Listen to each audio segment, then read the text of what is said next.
Welcome to the Enterprise Excellence Podcast, where our purpose is to help create a better future. Learn from our world's experts how to improve your organisation sustainably. Learn how to achieve and sustain an excellence journey for yourself, others, and the planet. And I'm your host, Brad Jevons, coming to you from Brisbane, Australia. We are proudly brought to you in association with SA Partners, a world-leading business transformation consultancy. SA Partners are a truly purposeful company focused on helping organisations achieve sustainable improvement for themselves, others, and the planet. Welcome to episode 127 of the Enterprise Excellence Podcast. It is such a pleasure to have Mr Bob Johansen on the show with us today. Bob is a sociologist focused on helping top leadership in shape-shifting organisations for the future. Bob is a distinguished fellow with the Institute for the Future in Silicon Valley. For more than 30 years, Bob has helped organisations around the world prepare for and shape the future. Bob is the author and co-author of 13 books. His latest book, Officeshock, is focused on the future of the office, which has been accelerated by the recent pandemic. Let's get into the episode. Bob, thank you so much for joining us today.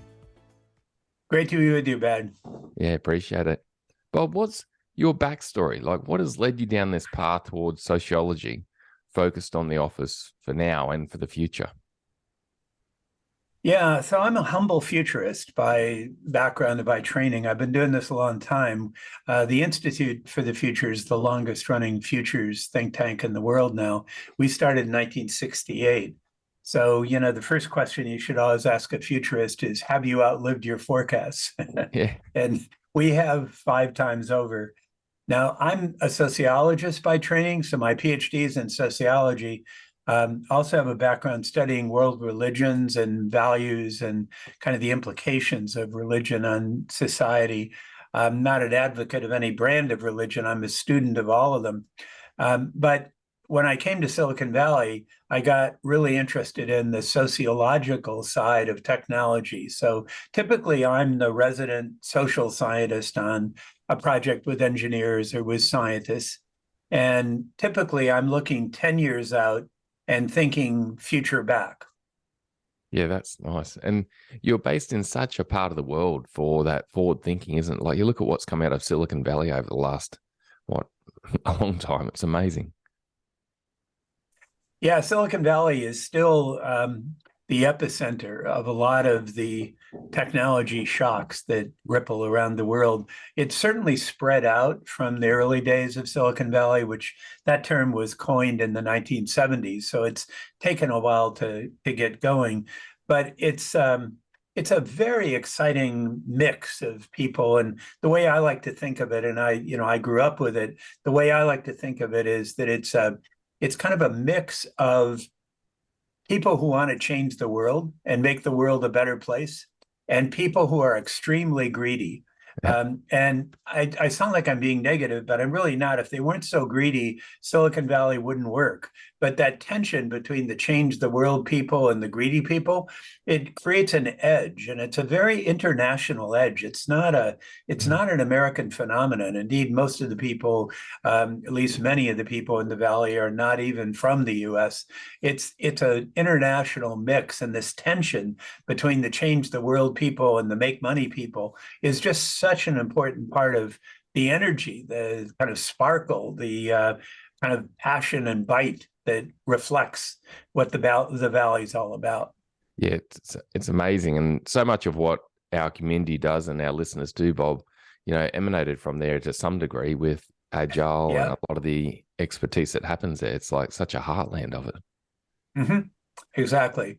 And those are the techniques where people actually try to make sense out of the technology and kind of direct it or control it. I think what the Silicon Valley energy is just about putting all this stuff out there, and then it's up to the rest of us to figure out what to do with it. Yeah. It's certainly innovation is such a key word of it, isn't it? Like, we had for so long continuous improvement, which was about making what we've already got better, but this explosion of throwing stuff out there and learning from it and innovation, like that's the heart of it, isn't it? Like, being willing to put something out there that's different and learn from it and go again. It's amazing. Bob, what led you to write the Office Shock? what led you down that path, this new book, which is on such a key topic? Like when I saw your book, I'm like, wow, you've nailed what's on everyone's mind right now. So we started writing it right about the time the COVID crisis broke out and the shutdowns and work from home and closing down of offices.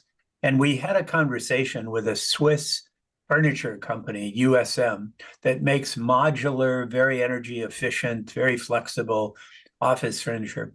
And their CEO wanted to start a new conversation about offices. And we got intrigued with that. And I ended up teaming up with an architect, Joseph Press, and an information scientist, Christine Bullen, to create this kind of grounding for the conversation. So in the book, we look 10 years ahead and we think future back about the future of offices. But we mean by that, not just office buildings, but officing, the ways in which we work, and the Officeverse, which is this kind of archipelago of time and place and possibility that's going to become possible as you think into the next decade.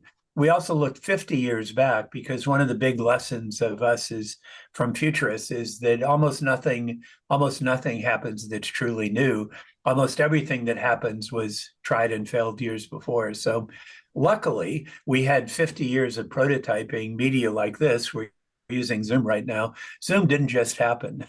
Zoom, the video conferencing phenomena, began in the late 70s and early 80s, and most of those efforts failed, but they failed in an interesting way. And fortunately, Zoom and Teams and WebEx and the like, they were ready when the shutdown happened, and we were able to work in distributed ways much better than if none of this had started before. So what we decided to do was to not predict the future, nobody can do that, but to look future back and figure out what we ended up calling the spectrums of choice.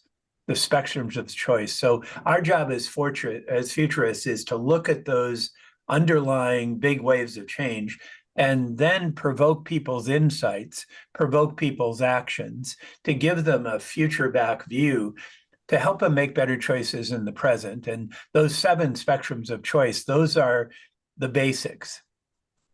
It's impressive by what you're saying, that empiricism, there is an empirical history of, things being tried and these futuristic elements. And, my mind's racing on so many different examples of it, but you can learn from that to then look to the future. That's insightful. Mm-hmm. And Bob, it's everybody thinks that the question is what's new, and the question is usually not what's new, because if it's truly new, it's almost certainly not going to happen anytime soon. So we always like to look 10 years ahead and then 50 years back. So it's basically a 60-year swath of time that we're thinking within.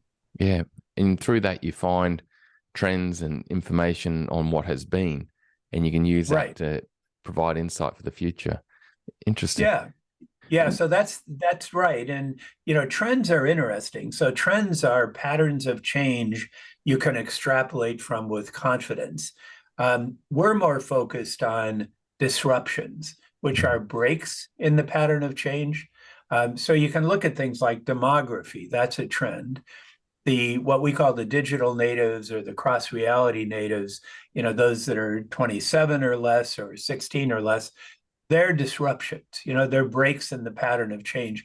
So they're not so much trends as they are disruptions, and you have to treat them differently. That's where future back thinking comes in. If you're dealing with a trend, that's kind of the easy part, because all you have to do is look at the history and extrapolate. Yeah, I got you. So you're really seeing the odd little event in the past of something being tried and then predicting this is what could come for the future. But what are those elements in Future Shock that you write about that senior leaders need to consider upcoming with the future we're part of now, but that's flying at us rapidly? Sure. So right now, the conversation often focuses on, when are we going to go back to the office? When are we going to go back to the office? And we say, yeah, that's a good question. But for us, it's number 6 out of 7. And the first question is always, why an office at all? So it's really, what's the purpose? And there are good answers to that question. I'm not against offices. I'm just saying it should be a question asked, why an office, rather than an assumption made. We're going to go back to the office. So these 7 spectrums, and we can talk about each of them individually, they begin with purpose. Then we go to outcomes, and we think these are in order. You have to begin with purpose. So purpose and then outcomes. Why? What are the results you're seeking? So purpose is about intent. Outcomes is about results. And we are influenced a lot in the book by the work of the economist Mariana Mazzucata in Europe. And what she argues is you have to think across a spectrum from shareholder value to stakeholder value. So think about it as profits to prosperity. And where do you want your office to be focused? And it's not a binary choice, it's a spectrum. Then as futurists, we can't help but point out that climate is the looming outcome that we all have to be concerned about. And the spectrum there is from net zero to regenerative. Then we ask the question of belonging. How do you create a climate of belonging? And future back, it's obvious we're going to have a more diverse workforce. And we've got to create ways to create a sense of belonging, a sense of inclusion, even a sense of equity in a world that's going to be increasingly distributed. Then we ask the question, the spectrum, what we call augmentation, the spectrum of augmentation. And over the next decade, it's going to be an amazing decade in terms of the augmentation of human intelligence. So finally, what some call artificial intelligence, I don't think that's a very good term. What some call artificial intelligence is going to get practical. And we call it augmented intelligence. And, Chat GPT just came out as our book was coming out. We used a predecessor to that, GPT-3, to write that chapter, just to demonstrate what augmented writing will look like. And, I write books. So if I'm going to be writing big league books 10 years from now, I'm going to have to be augmented. So we're all going to have to be augmented. We're all going to be cyborgs 10 years from now. But the question is, what can humans do best? And what do we want to keep for ourselves? And where do we want to be augmented? Then we get to the question of time and place. And the spectrum here is from office buildings to what we're calling the Officeverse, that anytime, any place collection, that metaverse of work, if you will. And finally, we ask the question, which is actually quite linked to your work about agile and about agility.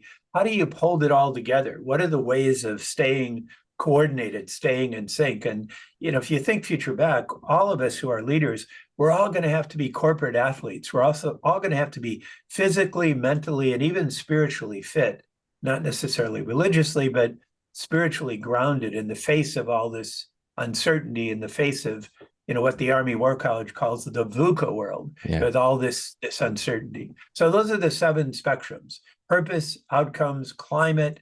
Then think about belonging, augmentation, time and place, and agility. It's great questions, Bob. And I can see by asking these, you're really going to be starting to challenge yourself and think about the future. But with why an office, what have you seen some of your clients or people come to a conclusion here? Like you said, it can be very depending on the organization and all sorts of factors. But what have you seen playing out here with why an office? Sure. So there's good reasons to have an office or to meet in person. And the reasons are orientation, essentially asking, why am I here? Who are you? It's orientation, trust building. Then early stage creativity, renewal, and developing corporate culture. So I was talking with the CEO of a large Midwestern firm just last week, and he asked me the same question you asked, and I gave him the same answer. And he looked around his office. He was in his office at the time. He looked around and he said, "Bob, my office isn't very good for any of those things." It isn't very good at orientation. It isn't very good at trust building. Food is an important part of orientation and trust building. His cafeteria was closed because there weren't enough people there. And he said, all I've got is these people sitting in their offices with their doors closed doing Zoom meetings. Now, that's not a good reason to come back to the office. So we've got to ask ourselves, why What is the purpose of the office? And if it is, which I think it should be, orientation, trust building, renewal, culture building, early stage creativity, we ought to have offices designed for that. Yeah. So that's why I co-authored the book with an architect. And Joseph writes in our book, in Officeshock, about the history of office buildings. And the history isn't very pretty. I mean, office buildings were kind of designed for efficiency and designed to look like factories. And, gradually some of the modern offices, like in Silicon Valley, say at Google, they're a lot more fun and a lot more fitting of the kind of purposes they should be. But most offices aren't. So that's the first realization, is you go back to the office and you say, wait a minute, that's not why we want to be here. So that's creating, people called it in the early days, the Great Resignation, and then the Great Reset. And the latest term is quiet quitting. We call it the Great Opportunity, but you've got to view it as a strategic opportunity. It isn't just an operational choice, because the old-fashioned office wasn't very good to begin with in many cases. We can do better now. We've got this opportunity to rethink it and do better than we did before. Yeah, I think, Bob, the old saying that, people leave leaders or leave due to a conflict with people around the organization or something that's not right for them, plus, purpose and direction is still so at large, isn't it? And I see it with organizations that I work with. But what you said was amazing, that, the office is about that culture, that connection, that early innovation, that trust building. There's a pattern in agile where I work, which is called quantum entanglement. And it's that humans can break out and be disconnected for a long period of time, just like, quantum particles, but they need to come back together to resync and build that trust and refocus and align. And then you can split again for a while, and it's really effective. And I love that term, quantum entanglement, because it just, to me, I do too. I do too. We've used that quite a lot in Silicon Valley, and that's how creativity happens. And to me, that's the way I imagine the Officeverse. We didn't use the word metaverse because there's attempts in Silicon Valley now to try to commercialize it and even brand it. I don't think that's going to work. And it's being overpromised right now. But Officeverse is that kind of quantum entanglement of ideas and people and places and processes. And, that's really the way work should happen. And the office building is a piece of that, but it's got to be linked in. It's got to be blended in. And the purpose has to be very clear. And then the ways in which you achieve that purpose, that can happen in messy ways, in ways that bring about that kind of quantum entanglement. Yeah, that's neat. Bob, on the second element you had, what results or outcomes, and I can understand this, but do you mind just describing, like, are you seeing any outcomes out there other than just make money, profit, growth, those types of things? What other outcomes are you seeing with some of the organizations? We are. There's a big project at the Institute now. You can see it on our website, and maybe at the end of this we can put a link to the Institute's website. We're an independent nonprofit, so most of our things get published whenever they can. And in that case, we've got a big project underway called the Equitable Enterprise, which is rethinking the basics of corporations and the basic of organizations. And instead of just thinking, how do we prepare people, how do we train people for jobs, we're raising the question about how can we create more equitable organizations and equitable jobs? What are the different models? And our language kind of locks us in to thinking about certain ways about companies. And some of the traditional economics was focused on, well, it's all about shareholder value and nothing else. What Muzakata argues is, no, it's not only about shareholder value, it's also about stakeholder value. And there are different models. Cooperatives may be the biggest example, but those aren't well understood and the information's not well shared. But there's many different models for how organizations might be structured. And if we think future back, the challenge is not only to produce revenue, produce profits for the shareholders, the goal is to have a positive impact on communities too, and give people a sense of purpose. So we know from the literature that purpose-driven people are happier, they're healthier, they live longer. We know that purpose-driven companies perform better. So why not do it? Why not explore those models? And what we're doing on our project is just trying to provoke a new conversation about different organizational models that can create more of a climate of equity that isn't just about shareholder value. Yeah, Bob, I can vouch for that. If I put a lot of time into young up and coming leaders too, and people. Mm-hmm. I spend a lot of time with them.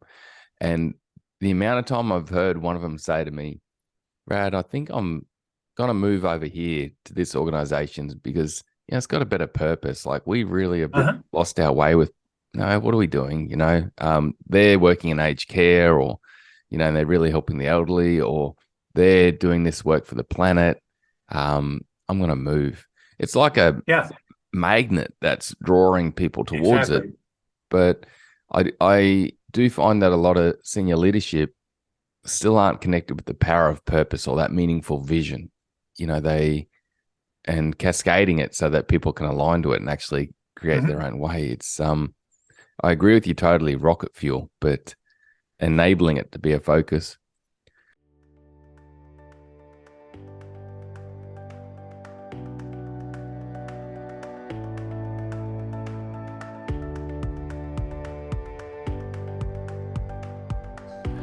Go to enterpriseexcellencepodcast.com/downloads to get hold of some additional resources and links Bob has kindly provided to help us all enhance our learning in this area, this very important topic. Please like, subscribe, and share this podcast to help others gain insights and create a better future. Let's get back to the episode.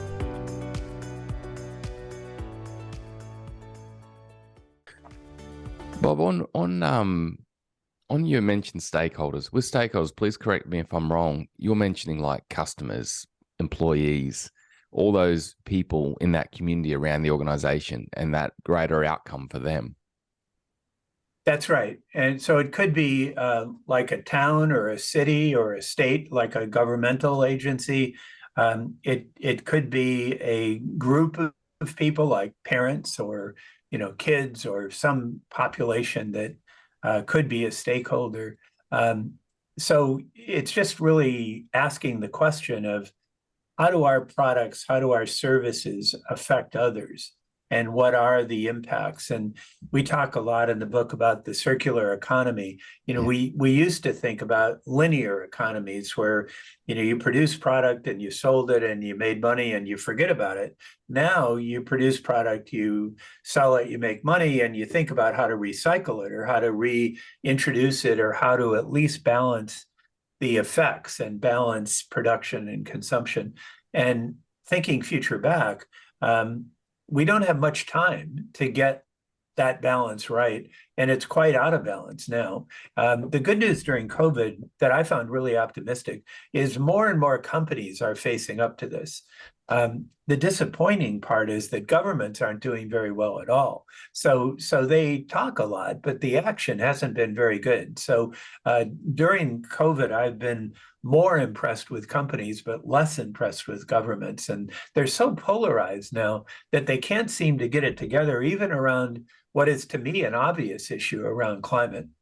Well, especially when, like you're saying, in Australia too, it's the top tier organizations that are driving the change, and yes, Greenpeace is in there working with them hard, and a lot of key social organizations are in there with the CEOs and the C-suite of these companies helping them, but the government's not at the table, which is unbelievable, isn't it? You've got a willing market that is going. It's like, these top tier organizations and the social enterprises helping them, not fighting with them anymore, like collaborating. And the government's really late to the table, at least in our countries, I guess. So it seems to be getting a bit better in Australia now.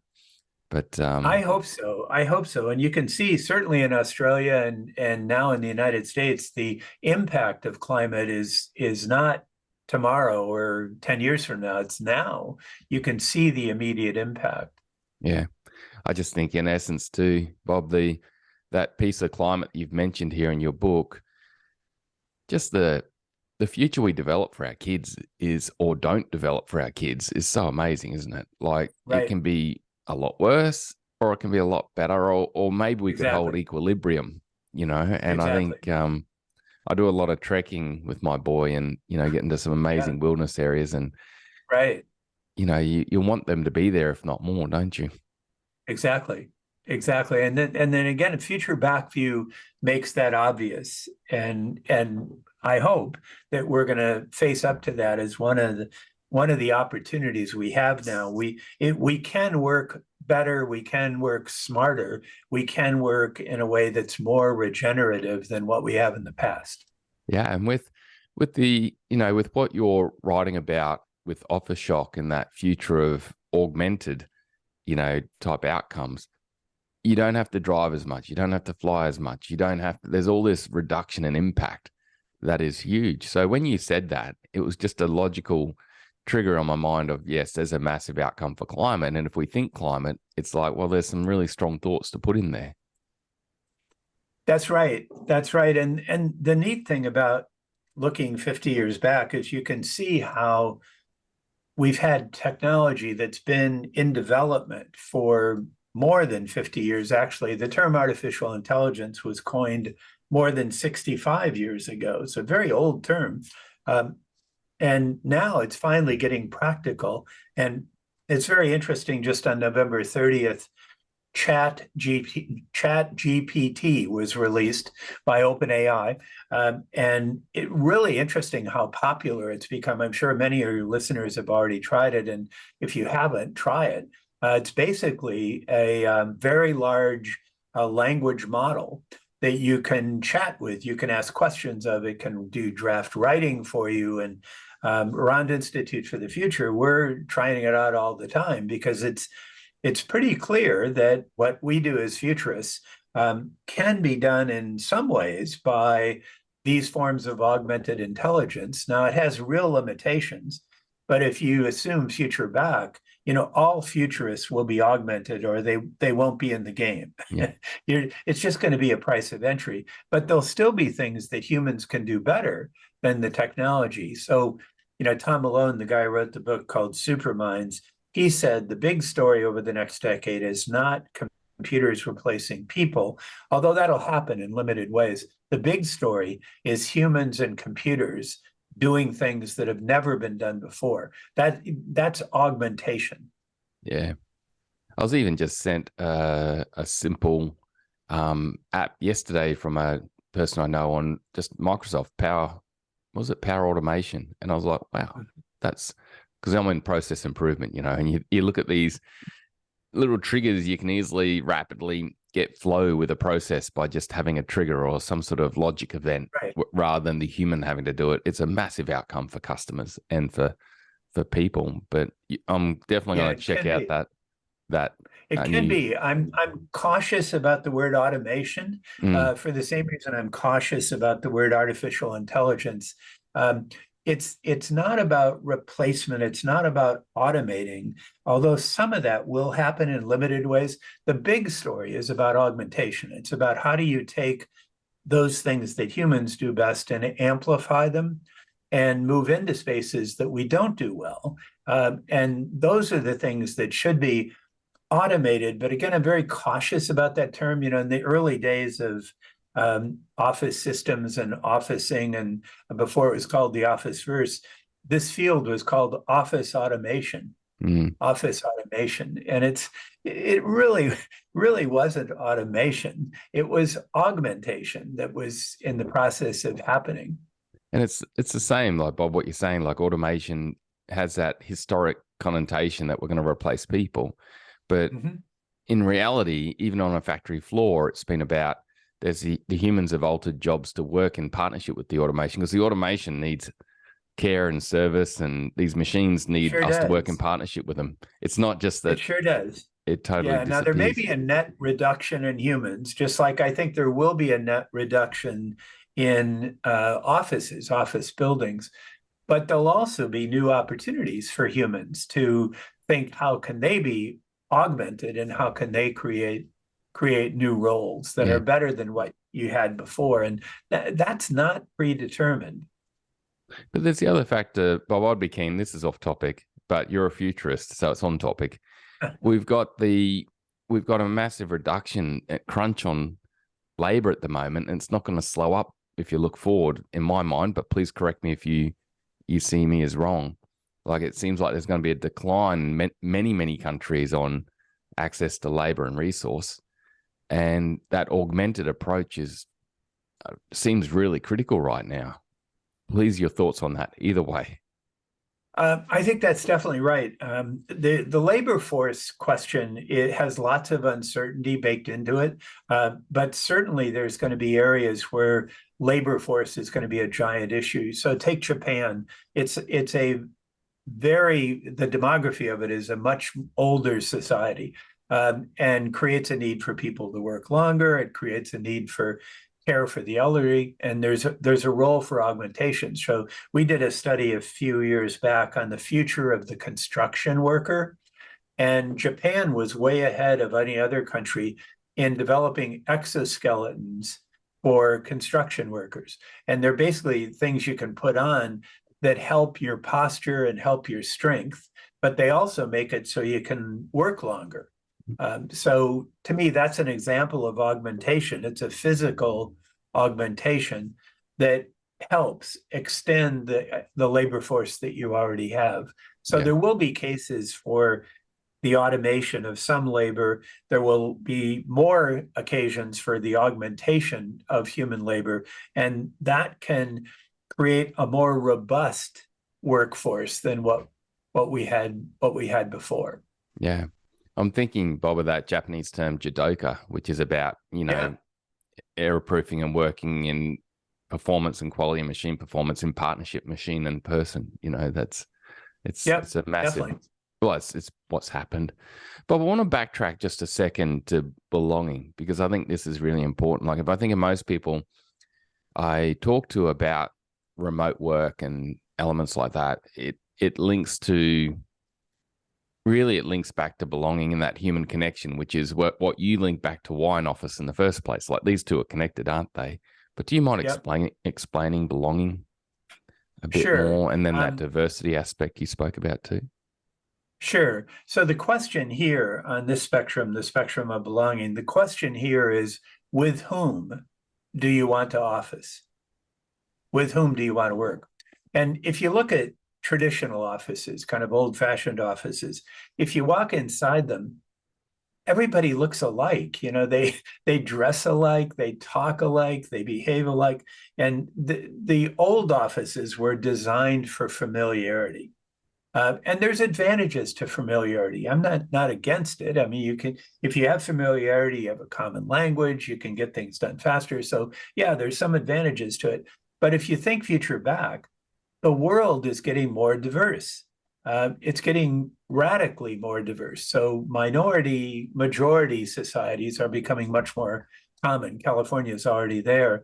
So if you're moving into a world where racial differences, ethnic differences, gender differences are actually increasing, and we're becoming increasingly distributed, how do you design your offices, your officing, your Officeverse? How do you design to be more inclusive, to create a sense of belonging, to design for diversity, essentially, because we're going to have a more diverse world, whether we want it or not. So the challenge here, this spectrum of choices, how do you design for familiarity? Do you design for difference? And there's no yes or no on this, except that future back, increasing diversity is going to be inevitable. Yeah. So we're all going to have to design to be accepting of differences. And go back to what I said earlier about in-person. If in-person is better for orientation, for trust building and renewal, how do you build that into your distributed work? And there are ways to do it, to create a sense of belonging in a distributed way, but you have to think it through. You have to design carefully to support those cultural differences. Now, companies that have a strong corporate culture, they're going to have a competitive advantage, because even though they're physically different, there'll be values that they share in common and purpose that they share in common. And that makes it a lot different. If you think back to way before media, think back to the Jesuits and the Jesuit sects of the Catholic faith. They were very distributed, global organization, no communications media, but the Jesuits pretty much did the same thing, no matter where they were. Now, it wasn't always the right thing. I have some questions about their behavior at times, but they were very consistent because they had a very strong corporate culture and spiritual culture and discipline. Companies that have a strong promote from within. We work a lot with Procter & Gamble. Unilever is big in Australia. Procter & Gamble is pretty big. Those kind of companies will have an advantage because they have shared values, even if you're not in the same room together. And they're purpose-led. They actively promote we're purpose-led, don't they? Both those companies. Yeah, they do. And it's interesting, just this last year, Unilever agreed to a 4-day work week. They tested it in New Zealand and now they've implemented it in Australia, the way I understand it. So if you're only in the office 4 days, and yet you're expected to get the same amount of work done, you're going to have to do some virtual work all the time, and everybody has to do it. And it's got to be coordinated, as you're saying. It's got to have those kind of agile characteristics, the lean characteristics that assure consistency of direction. I only, Bob, on that, funny enough, I had a colleague, a peer of mine from Canada, reach out and connect me with someone from Unilever just last night, which is daytime, your time, of course. Uh-huh. And he said, look, she's just becoming an agile coach and can you help her? And, I know you've got this community going and what you do. And I'm like, okay, Unilever is on that path. So it's really definitely. Cool. And I think distributed work is going to require more of that because you're going to have those disciplines. Yeah. And I love the word too, with it, the drum beats. To be able to work coordinated externally, you've got to have these rhythms going, because if you don't have these rhythms going, it's very hard to link in together when you're not physically together. So that's right. Yeah, it's amazing. Bob, I got a question on time and place. Like, what do you mean by time and place? So the spectrum here is from office buildings to the Officeverse. So the Officeverse is anytime, any place mixes. The office building is exclusively working in a building, in a place, same time, same place. So the spectrum, increasingly now, I think you're going to see fewer office buildings and more remote work. It's not going to be a sort of straight linear change pattern. It's going to be a mixed change pattern of kind of hybrid work as people practice and experiment. But it's not going to be an easy, simple choice. Even though I think a lot of executives are falling into the trap of saying, I want people back in the office, I'm doing hybrid work and I'm done thinking about this. That's not going to work. It's going to take 5 to 10 years for this to shake out. And while there is a general trend from buildings to virtual, it's going to be a very nonlinear, messy process along the way to figure out how your organization can do it best. A lot of experimentation and learning, which I guess, Bob, leads us on to agile, to pull it all together, or how to pull it all together. What was your learnings in the studies that you've done on this topic of agile as part of this, Office of the Future, the Futureverse? Yeah. So stable structures are one end of the spectrum here, and shape-shifting structures are the other. Stable structures work fine in stable times, but we're not in stable times. So you need to have shape-shifting. And I think of shape-shifting as, imagine a fishnet on a dock, and you pick up one node, a temporary hierarchy forms, you put that node down, pick up another node, another hierarchy forms. So you still have hierarchies, but they're much more flexible and they respond to the situation. They tend to grow from the edges, and there's no obvious center, even though you do have hierarchies that come and go. So they're much more shape shifting. And that's going to be more the successful organizational structure that demonstrates more agility, more ability to respond. And the rule of thumb, we actually learn a lot here from the military, from fire services, from police services, from emergency rooms and hospitals. And the way they work in general is they have great clarity of direction, but great flexibility of execution. So if you're in an emergency room, it's all about saving the patient's life. But the nurse or somebody else may move in at different times, depending on what's happening right at the time. It isn't always a lead doctor who's telling people what to do. It's you have to respond based on the crisis at hand. Yeah. So that's what I mean by agility. It's more shape-shifting agility, not just linear push-through kind of agility. Yeah. And I love you mentioned there that you need that clear vision or goal or that clear objective, whatever you want to call it, and Right. the reason for it. And then from there, it comes down to that ability to adapt and flex to Exactly. achieve that vision and outcome. Exactly. And the military, this is called commander's intent or mission command, Yeah. or my favorite term is flexive command. And in the book, we talk about flexive intent. But flexive command is basically redeciding who's in the best position to make which decision at what time based on your situation analysis, your reading of the situation and what needs to happen, and your reading on after action reviews, what has worked in the past and what hasn't. So I like that term flexive intent to have that clarity of direction, but flexibility of how you actually execute.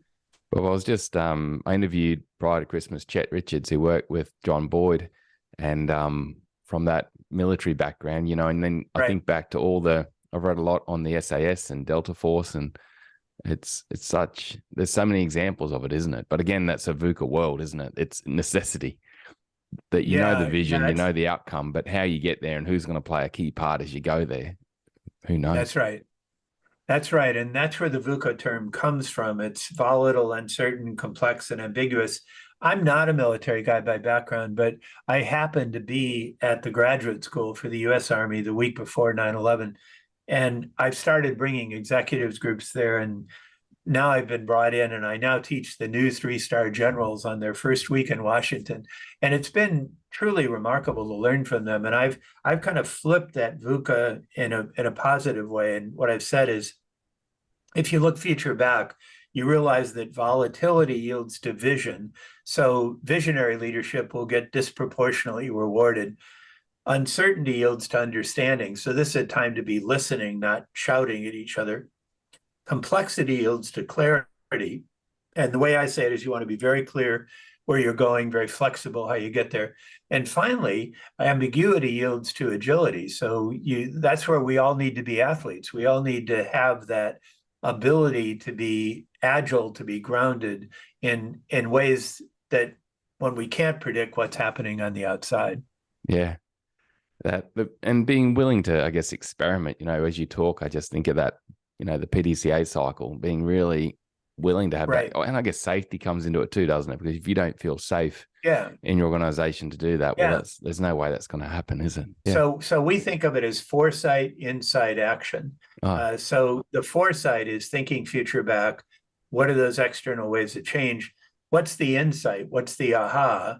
And then what's the action that comes out of it? So in the military, there's also a loop that they talk about. I'm trying to OODA loop or something. But anyway, there's different acronyms and different loops, but it all comes down to a loop where it's basically foresight, insight, action, and they're all very similar in that regard. Yeah. What is it? The OODA loop is, and I might get this wrong. Observe, orientate, decide, act. It's all that. It's all that.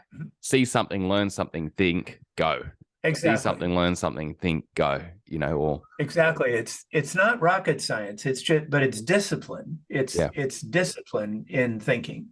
Yeah, Bob, that's amazing. I guess that's at the heart of our conversation. But what I love to it is the structure that you brought to it for thinking about the future. I think this episode is really going to help a lot of leaders sit down and go through these 7 7 questions really, and 7 ways of thinking to actually, think about what we're going to do. Bob, what would Yeah, be? we actually have a kind of tear out sheet that is kind of a guide, a sort of quick start guide to how to do this. And we've designed it like a music mixing board where you can slide the scales up and down. That's so awesome. It came out in paperback right away, and it has that little insert on our website, officeshock.org. You can also get those same graphics and can download them too. Oh, that's awesome. Thanks, Bob. Bob, what would be your 2-minute tip, an enterprise excellence 2-minute tip based on your book and the work you're doing right now for the future to a leader who's trying to start to navigate that? Yeah. So my clear takeaway in this one is view it as an opportunity as well as a threat. And it's a strategic opportunity, not just a set of operational challenges. So these are decisions that should be made at the C-suite level, and your board should be involved. It isn't just the head of real estate. It isn't just the head of HR. It isn't just the head of digital. It's those 3 functions in particular, but it's really a strategic decision. And go through these 7 spectrums of choice. Decide on your purpose. Why in an office at all? What are your outcome priorities? How do you create a sense of belonging? How do you want to engage with this opportunity for augmentation? How do you want to design how you work? So it's the how, when, where, and even why you work. And what are the options you're going to give to people? And then how do you put together an agile structure that is responsive? So your traditional org charts are very hierarchical and rigid. 10 years from now, they're all going to look like fishnets, and they're all going to be very flexible, and they'll be in some kind of virtual medium. So we're going to have to design for diversity, design for flexibility, design to thrive in the VUCA world. Yeah, that's brilliant. Now, Bob, this question slightly seems irrelevant for you with all the insights and thinking you do about the future, but what's been the biggest recent insight for you, I should say? I guess the biggest insight to me just right recently, and the book officially went on sale last Tuesday. And for just since the first of the year, I've been talking with CEOs every day and C-suite members every day. The surprising thing to me is how it's hard for them to grasp that this is a strategic opportunity. There's just so much pressure to get back to the way it was. And there's other things looming, like the recession and the war in the Ukraine. And there's other things challenging us, climate disruption. So there's other reasons. But the surprising thing and the disappointing thing to me is that people are missing the fact that this is a historic opportunity. Now, it is a threat, and there are operational challenges, but it's also just a tremendous opportunity. And to me, it's just surprising that more people aren't getting that. I hope our book makes a difference, and there's going to be many more soon. Yeah, I think, well, there's that natural inertia for us to go back to habit, isn't it? And definitely, like you said, the pandemic is a massive shock to break habit, and it still we use it to make gains like Procter and Gamble and Unilever are, or do we just go back to what we've always done, which is there's a massive force on that as a human. So exactly, there sure is. There sure is. It's like I see it every day too. I guess it's part of being, trying to really help organizations and move forward and work either of those loops we spoke about, the PDCA loop and the loop you mentioned, the OODA loop. It requires change. So it's a $1 million question. Bob, how do people get hold of the book and reach out to you if they want to learn more and gain some help? Sure. Well, we'll put on, I'll send you some slides here that summarize it, but the Institute's website is just IFTF as an Institute for the Future, IFTF.org.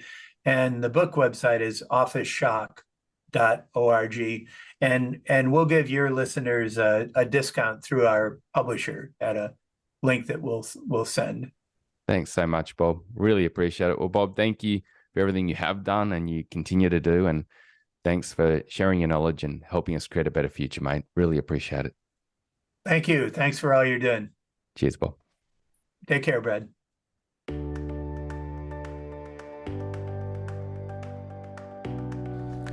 Organisations that are progressing in agile capabilities are in such a great place to navigate and succeed in the future. We're all at different levels of organisation agility. Survival of the fittest, most adaptable, applies to organisations as much as it does to nature. For those organisations that are looking to enhance their agility for the future, the Enterprise Excellence Academy is running a series of agile capability building events, both in person and virtually. These events are highly practical, build your capability in applying the learning instantly. They are certified by the Agile Education Program. Jeff Sutherland, one of the founders of Scrum and Agile, his organisation. And they're also industry and role agnostic. Covers across every industry, every role. The events allow people from any industry and organisation to learn, build capability and enhance agility. We already work with organisations from government, health, manufacturing, mining, refining, supply chain and many more. To learn more about these events, go to Enterprise Excellence Academy or podcast.com or reach out. There were two key takeaways for me from this episode. Meaningful vision and goals with adaptability to get there. If I had $1 for every time one of our world's experts mentioned this aspect is important, I would be a wealthy person. It is important that meaningful vision, purpose or mission, and goals are highly relevant and aligned throughout the whole organisation. A friend of mine just got back from a week at Harvard learning and spending time to develop and brought back with them a great concept, a great acronym for this. It is that an organisation needs to be aligned north-south and east-west.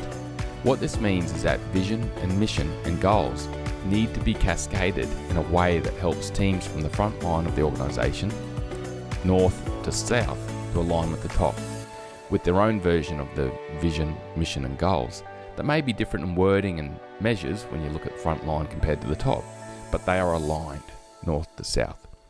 The east to west means that a traditional organisational structure, or an agile one, or a matrix style, again needs to have thinking and measures and focus that is aligned to ultimately customers, both internal and external, but also suppliers. And what this creates is this focus on the total community, like Bob mentioned, and improvement for that community to ultimately create flow of value and innovation. You know, if the whole value stream or the whole inputs and outputs of an organization and those within it are working to improve for each other, you will ultimately get greater flow of day-to-day value and improvement, but also innovation. The second key takeaway for me was Bob's section of choice on climate when thinking about the Officeverse. Logically, with virtual work, the environmental impact is reduced.